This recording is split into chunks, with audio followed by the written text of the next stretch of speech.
ngiye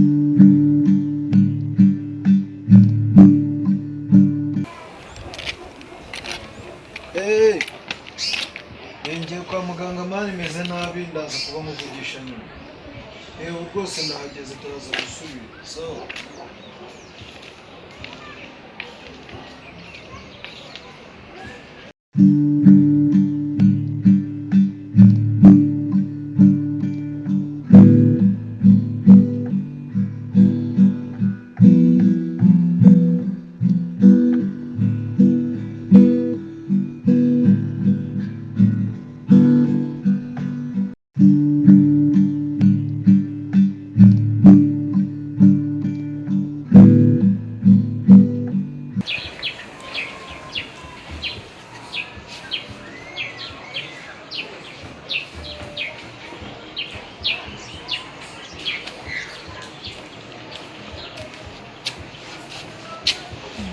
kwa mugabo cyo kuri bwengereza kutari kwinjira ngo twakire azise gutemuga ariko se nubwo wone wakakira n'umuntu maze wamusuza amakuru muga amakuru ni meza yawe se nayahe ndi kumva umutwe umeze nabi cyane iki ndi kumva umutwe umeze nabi cyane umutwe uri kunki urashaka ibintu by'umutwe muga ikinini ndi gushaka ariko kugira ngo kindubure mu mutwe ikindi nkagiye mu mudamu wanjye urashaka gishoni birumvikana ushaka y'umutwe muga ikinini bambwiye kivura umuntu nyine ufite ibibazo n'umudamu ufite ikibazo nyine ukagikura ahangahe iwawe ntabwo gihari se ni bwoko ki nyine icyo kinini ushaka ni ikinini ndabizi hano mfite ibinini byose ubwoko bwose ushaka ikihe kinini ngewe nshaka ikinini gituma umugore wanjye ameze nabi nanjye meze nabi ajya nsinzi ibyo twariye mu rugo nshaka ikinini gituma umuntu yumva akimwe yumva ameze neza cyane nabi urashaka ikinini cya peti wowe ndebera ikinini umva cyatuma amera neza mu mutwe se ushaka ikinini bwoko cyo wa mugabo ngiye uri kunshanga yewe ikinini umva wampa ni cyo gutuma umuntu amera neza kumva ameze neza kuko mu mutwe wanjye harajagaraye menya ari by'abasaza hano ntabwo ari iby'abasazi ngewe umuntu wakundangiye yambwiye yuko ufite ibinini hano bituma umuntu ubimuha bikagenda neza mu rugo ariko nkaba nanjye mfite icyo kibazo kugira ngo nanjye bigende neza icyo kinini icyo ndi kumva nshaka kandi bambwiye ko ufite n'ubushobozi bwo kukimpa hano ni kwa muganga kigura ngaha imiti ya yose ntabwo kinini ndamenya ari bwoko ki icyo kinini ni bwoko ki ikinini gituma umuntu amera neza mu rugo mu buhe buryo ariko se muganga nkubaza nimba nje nkuganye nkakubwira ko ikibazo mfite mu mutwe n'umudamu wanjye agifite dushobora kuba twari ibintu bituma hari dutuma umutwe ntabwo ikinini wafata muri abasazi mwarwaye ibisazi mufite ikihe kibazo ngewe ndi gushaka ikinini umuntu anywa kikamuvura amastress y'umubiri yose n'ibibazo byose ubwo ngiye kureba gishoni ni ikinini bambwiye ikinini none se ikinini gituma umuntu agabanya stress umuntu amera neza mu mutwe ndumva ari agishoni bya binini nyine bigabanya umubiri ukagenda neza nyine ufitemo ukumva umubiri ufite ikibazo umugabo we none ni gatiki umugabo ni bwoko ki kagiye nese ugiye kwa muganga ugiye kwa muganga ntuzi ngo ugiye kwivuza ibiki ntuzi gushaka imiti bwoko kintu ushaka iki icyo kinini bambwiye yuko iyo umuntu afite ibibazo bambwiye yuko wowe uri kumva ufite ikihe kibazo ushaka ikihe kinini nese muga abantu bose baje hano iwawe baba bazi imiti y'ibinini byose ibambwira indwara barwaye nkabazanira ibinini ngewe rero indwara mfite nakubwiye rero ndi kumva mu mubiri hatameze neza n'umugore wanjye ntabwo ameze neza kandi wambwiye ko ugomba kumva icyo kinini kandi ibyo binini wabifitemo hano ndabizi neza hari uwo wabihaye ikinini bambwiye ugomba kunywa aricyo kigomba kunkiza ibibazo mfite mu mubiri hari abandi wagihaye ngewe bambwiye bati uriya muganga iyo aguhaye icyo kinini ibibazo byawe birakemuka rero nsinzi impamvu uri kumva rero umuganga nyawe amenya ibinini agomba guha umurwayi ngewe nzi indwara yanjye njyewe uri kumva indwara yawe ntabwo uyizi uwo muntu wakurangiye iyo miti y'ibyo binini kandi ntameze neza ugomba kunyumva nimba wumva nkubwiye yuko ntameze neza wabura ikinini wampa. Ushobora kuba umusazi, ushobora kuba ufite ikibazo cyo mu mutwe. Nese urabona nta bwenge mide ndi umusazi gute ndiko kwaka ikinini ndiko kubwira ko umubiri wanje utameze neza. Ariko ibintu uvuga bitumvikana. Nese muga kamubaza ujya hano bari kuvoma amazi ukavuga ngo mumpa amazi, inyota iranyishe, ntago bamenya amazi baragukamwe kugira ngo inyota igende. Ibyo ngibyo byose bihuriye, unywa amazi birumvikana, ushaka amazi ashaka amazi, wowe ushaka ibinini. Ariko hano ibinini ngira mfite ubwoko bwose, mfite ibinini by'umutwe, mfite ibya malaria, mfite ibya diabete, mfite ibya malaria, mfite ibinini by'ubwoko bwose. None se wandebemo ikinini cyatuma umubiri wanje ugenda neza, umudamu wanje ko mbona arembye, cyatuma tugenda neza tukumva nta bibazo dufite mu mubiri, kuko mu mubiri wanje urukundo umeze nabi cyane.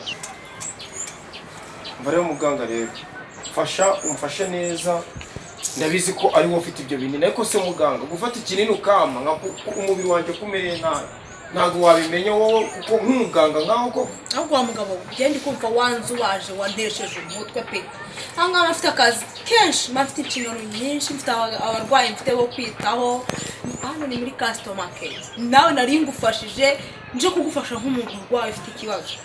Nk'umudokiteri nkanjye, umuntu wahawe ku kazi ufite ubwo bubasha. Izuka yuko ikinini cyari cyo. Ahubwo wowe ntabwo urakimenya, ubu bitekereza we ngiye kwita ku burwayi mfitemo hano. Ubwo nuramuka umenya ibyo uje kwivuza, ubwo nk'uburaza kumbwira nta kibazo. Komera cyane, ariko muganga ari kunyumva rero nawe. Oya wowe uri kunzubaza nta sinzi. Akira umukire ntacyo ndatekereza mbere ko iki kibazo ratushaka iki. Ntacyo. Uramufashirize ndakurikana niwe. Ubundi kinini bambwiye ikinini kikiza indwara umuntu ahungabanye mu mubiri, muganga akaba akenyemye.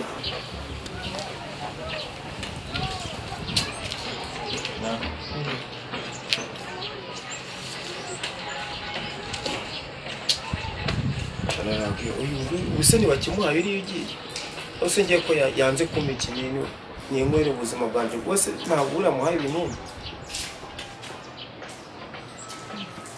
Ese rero ubu nturakibuka ko mbari ukihengereza. Urareba ngiye mafite abarwayi benshi bo kwita. None se uriya ko asohotse umuhaye ikinini. Muhaye ikinini yanyatse. Wowe wabyakunaniye kuvuga ibinini ushaka byagucana. None se ko ngiye kuvuga ikinini ukakiyoberwa, ni gute ngo ikinini ukakiyoberwa kandi abandi baza bagahita bagenda? Uriya arambwiye ngo ashaka ikinini bita gutya. Nkakimenya. Wose ushaka icyo bita gutya. Wowe kutambwira. Ikinini umuntu amwe ubuzima bwe ukagenda neza. Ya makuru. Niriwe. Komera. Sino wanasuza n'abantu by'iburu. Naje kwa muganga. Ushaka iki se ngo tugufashe? Hari ikinini ndi gushaka. Icyo kinini wambwira hano mfite ibinini byinshi. Wambwira nkagufasha nta kibazo. Wabanje ukagira bakakwakira se. Jewe nta kibazo, ahubwo wowe naguha akanya kuko jewe ikinini ndi gushaka muganga buriya ari kubyigaho nyine atumva. Fata akanya nta kibazo gene nawe. Hari ntabwo ndi kwihutanirije mudamu wanjye ngo yegenda kukwakira nta kibazo. Mudamu wawe muganga ntabwo wampaye ikinini itaye, ni kubona umugabo nangwa ufite umudamu agiye kuzana ntiwamenya ibyabo. Mwese mufite ikibazo kimwe. Ko numva muri gusigana, genda wowe genda. Mwebwe ibyabazanye ntabyo nkuzi. Hano ni kwa muganga. Ariko hano tugendera ku murongo w'ingwa. Oya je akamurongo kubera yuko shaka wagira umudamu ukanamuhamagara kuko muganga arakiga ikibazo cy'ikinini agomba kuba. Nese yo kugitari kwanga kuri kwanga kujya imbere wowe wagiye imbere. Se mwasaze. Abantu babagaho mungana gutyo mu mutwe mfitemo ibibazo byinshi. Je ntabwo ndi kwivuga. Muganga namubwiye ko agomba kumpa ikinini, mfitemo ibibazo byinshi bindemere kandi icyo kinini ndavana nkibonye kandi nzi ko ndakimenya nkanakinywa kuko bambwiye ko agifite. Mudamu wa muhamagara wumva aho ageze. Wagiye bakakwakira ko ngenda ari kwihuta. Ako menya muri mabasaza hano. Ntabwo ndi kwihuta. Muka akiriye umuntu ngiye namuha umwanya. Yena guhaye umwanya kinza ahubwo wowe niba udashaka umwanya wawe. Wagiye bakakwakira kandi ntabwo nzakunda. Yena guhaye umwanya ngiye ntabwo nshaka ibyo nshaka ndabambiritse. Ariko se ngenda gumuhanga wewe wabanje ngenge kugutanga rero wabanje imbere. Nanyi ndagumuhanga kugeza ari wewe winjira. Kuko ngiye sinya kugutanga. Sinimba nagwaye karibu. Makaribu uri muganga nguri ari kukwakira ukanga. Namubwiye ikinini muganga, none muganga yambwiye ko ndaza kugitekerezaho nitonze kubera ndi gutekereza numva n'umubiri wanjye utameze neza wagakwiye kugenda aho ndaguhaye umwanya pe ngiye guhaye mu ikinini ushaka ntabwo ukize amugabo abagabo noneho basaze ahangaha mwabonyemo ize basigera hariya ngiye negame hano oya ikibazo mfite ari wamanje wajyamo hariya urangiye ntabwo najya kugutanga yo kumuhanga abwira muganga amaherezo ndahamagara abasekirite babansohorera kuko mushaka ko mugiye gusabira urasohora uyu nguyu wanje ntabwo namutanga muga njye ntabwo najya imbere y'uyu muntu nose ntiyaguhaye umwanya njye naguhaye wakwinjiye nkagufasha mugasubira ariko muga sibye natwe ibya Yesu ni ku murongo kuko ibyo abaganga bitajya ku murongo ngaho ibintu ugemo na wowe jya ku murongo bose reka tujye ku murongo turebe gutya ujya wabwira muganga icyo ushaka basi iyi ni bya Yesu ni ku murongo nibyo kwa muganga ni ku murongo niba wageze ku murongo muganga nakwawe nakubwira mubwira icyo ushaka ko bize ngo ikiri ase muga habuze ko wajya ngo murabana bo muri gardien kwa muganga sandi kani yicaye no hasi ubwo urana nakomeza guhagarara none se ngeri njye urakomeza guhagarara ngabore mumeze muteze muga abase baje kwivuza usazanga bansaranye umwe ngo jya imbere undi ngo ndajya imbere undi ngo jya inyuma undi baza umuntu watanga umuntu waje mbere kwivuza bya biterwa n'uburyo urwaye mwebwe muri no murakina mwa twebwe turimo turihuta ahubwo muga tugirira urashaka iki se mu ndashaka ka kanini kamwe urabizi hari ukuntu muri iyi minsi wisayidira nk'umujene nawe urashona ukaba wagira gutya nyine ugakurira aho ngaho ugasanga umukobwa ise atwita inda itateganyijwe none njye narinje kugira ihera kanini kamwe ko kugira ngo umukobwa adatwita nangahe se burya ntabwo gihenze kigura 8,000 ngira vuba dore ubu ngubu nari maze kumukorera ahubwo atagira agasamaki gira vuba turi kwihota nibyo nakubwiraga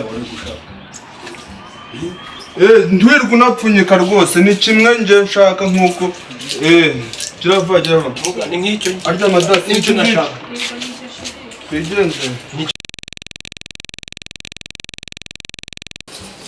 mva pereza kwitoni kw'ibyo ngibyo nabibonye nibyo ngibyo wampaye biri ibyo ngibyo mabibi ni ibingibi nibyo nashakaga ushaka iki nibyo nashakaga ko n'amafaranga kote nayirebuye hariya nayishe nshaka 2 dore nishuye nshaka muga nanjye nibigi biburetse kugenda aho ukoma dutanu se mwese mwasaze kode nira nanjye nishyuye bingahe tunini dutanu ego Jesus abantu batanu bose no kuri no tungutu bya mugabo akoza asanye gutsibuye nanjye rero nakiwe niyo mpamvu wabonaga mubwira nti egerayo banza ugende nawe banza ugende nanjye kinini nakiwe ni iki nashakaga abantu batanu bose bose ego ko mwabagabo maye narumariwe abagabo b'iminsi batanu umwe undi babiri undi batanu ego ko aha